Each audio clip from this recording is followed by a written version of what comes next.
Alright, so welcome to problem number 67 from The Best Move. In this problem, we're simply asked whether white is equal, better, or worse, and what is white's best continuation. In this position, I actually instinctively like black. I don't know if that's at all right, but I kind of like these bishops here.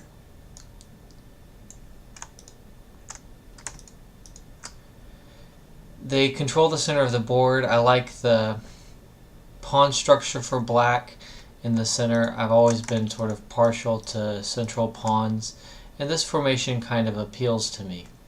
Of course, if it crumbles, then black would be doing very poorly, and black's big concern is, of course, the king in the center of the board. Although, with the way that white's pieces are configured at the moment, I kind of think that black could probably castle kingside at some point, and he should be okay in a lot of those positions. I also don't really like white's development. His pieces are scattered, his rook is not yet contributing, and his bishop here is not yet contributing, and it has to move before the rook can contribute. So in general, I'm not that into white's position. Instinctively, I would look for a way for white to sort of change game course if possible. So the first thing I'm going to notice concretely about this position is that right here, black's bishop is threatening to go to a4, and if that's played, then c2 will go. So already there's a lot of pressure on c2 and a2 from the knight, the queen, the rook, and the bishop that's ready to come in and contribute as well. And so that seems pretty concerning to me. My first thought is that I'd like to chase that knight away with either a3 or c3. And I'm not sure which would be better of those two, or if it's tactically possible to play this way. It seems like it should be possible to play it to me. If pawn a3, bishop a4 for instance, doesn't work because you can just take the knight on b4, and when you take the knight on b4 you're also threatening the black queen, and I don't see any recourse for black in that position. So after a3, well, I think a3 fails tactically actually. So after pawn to a3, black has the relatively nice blow, knight takes c2, and then after knight takes c2, we have bishop a4, and black is going to recapture on c2 with the bishop, and in addition to recapturing with the bishop, he's going to fork the king and the rook on d1. So a3 is going to fail immediately. And then let's ask the same question about pawn to c3. So pawn to c3 again, we just want to get the knight back, so we release the pressure on c2 and a2. Which isn't a very inspiring motivation because we are loosening white's queenside, and the only goal that we're achieving is pushing black's pieces back, and they still look like they're pretty good pieces even after we push them back. But if pawn c3, now bishop a4 works again. So if pawn c3, it's still possible for black to play bishop a4. Here he doesn't need knight takes c2, he immediately plays bishop a4, because after the knight's captured, then black is going to capture white's queen, and at the end of that, if white captures black's queen on a5, pawn captures b4, pawn captures queen on a5, then the rook on d1 is hanging, and well, maybe that's not so bad. Let's think about that for a moment. All of this is making me think that black's play is pretty potent, so anything that constrains the play might be worth considering. So here, if we play pawn c3, and black replies bishop a4, and we take the knight on b4, and then black takes the queen on b3. We take the queen on a5. Black takes the rook on d1. At this point, we've sacrificed an exchange, but at the end of all of this, we have the move bishop takes a6. And in addition to capturing on a6, we're threatening the rook on c8, and we're also threatening that bishop that's on d1.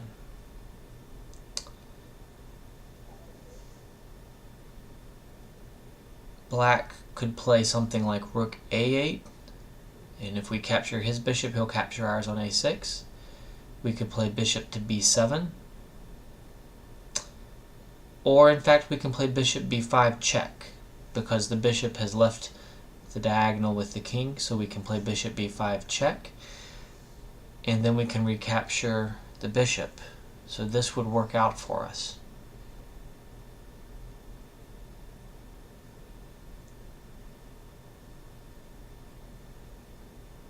This is making me think that bishop a4 is not viable for black as a response to pawn to c3.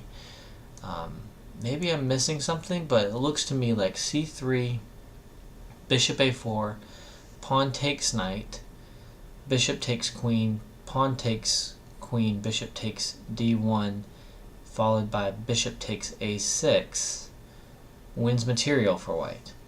The rook on c8 and the bishop on d1 are both hanging. I don't see any way to save them both. And at the end of it, I think it looks like white's likely to garner 2 pieces for a rook, which would be tremendous. In addition, he's got 3 passed pawns on the queen side, and those look potent to me. So if that's true, that means that after c3, I would think black would be sort of required to retreat the knight.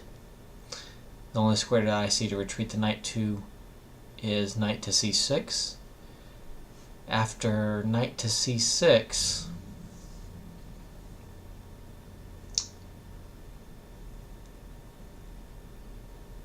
I don't see anything tremendous for either side.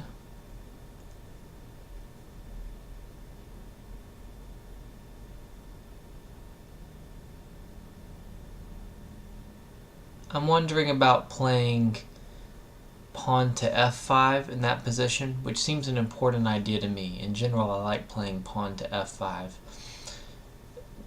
in this position to try and loosen black's structure. The problem with pawn to f5 in a lot of cases is that it can just be met by e5. If we push the knight back from b4, then the pawn on d5 could be quite loose if black at any point plays pawn to e5.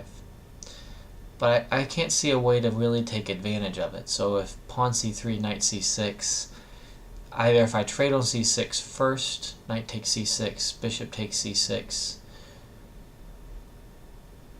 or if I play pawn to f5 immediately, I don't see a blow. And of course, one problem with pawn to f5, if after I play c3, if e5 is played and the knight goes away, then the bishop on d7 could capture on f5, and that would be check, and so that's pretty unappealing right there.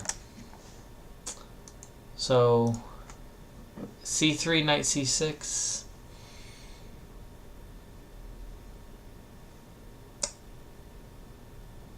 it looks tenable for both sides to me.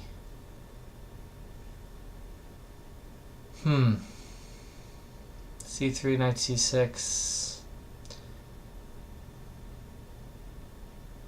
Maybe bishop f2 for white. Maybe you trade on c6.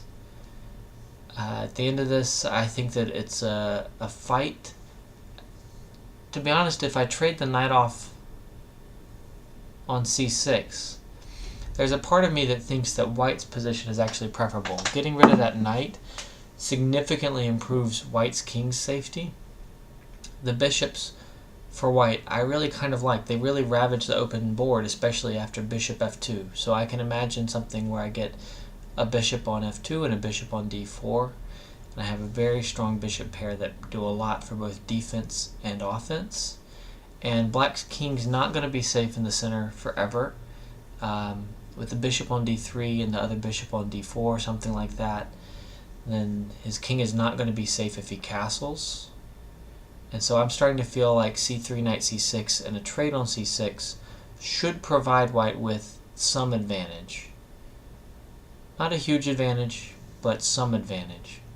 And I think that that continuation is always available to white. So that's my default line. In this position, I kind of think I have to go for that line.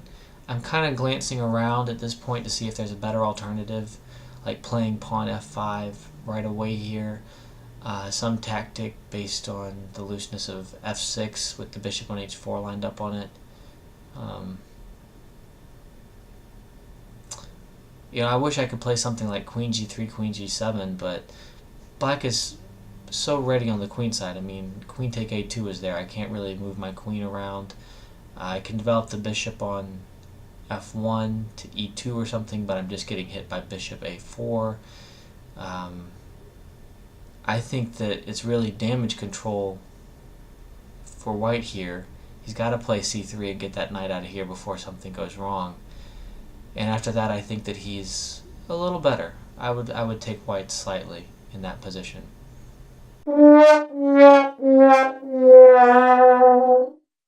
So I don't feel bad about this miss. I did miss white's best continuation, which is the nice move bishop e1. It wasn't on my radar at all, and it provides white with a nice advantage. The knight on b4, which was so potent that I wanted to play c3 and chase the knight back, is really ineffective now. It's a target more than anything else.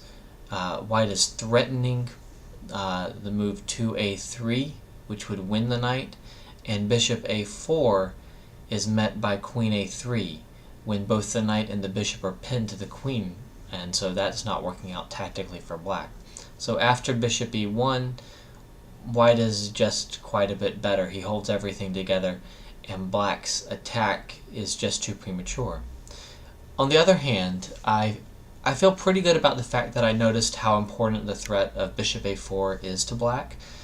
Bishop a4 really does dictate the two viable moves for white, which are bishop e1, the best move that I didn't see at all, and 2c3, which is good for white, as I was pointing out, and we'll look at that line in just a moment. So I missed bishop e1, but in general 2c3 is the second best choice, and the evaluation of that is correct, and I feel okay about that. 2c3 does provide white with a small advantage, not much of one, but a small advantage. All other moves are very, very poor for white because of black's threats on the queen side, and particularly the threat of bishop a4 is a huge issue.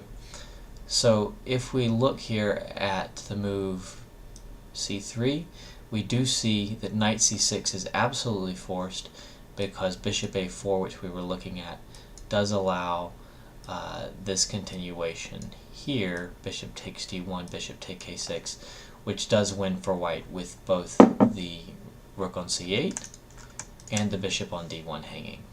So a miss and an instructive one, but I think a good second move. I wouldn't feel bad about in a game finding the move c3 and playing that, although it would have been much nicer to see the move bishop e1, which is a really good find from white in the game.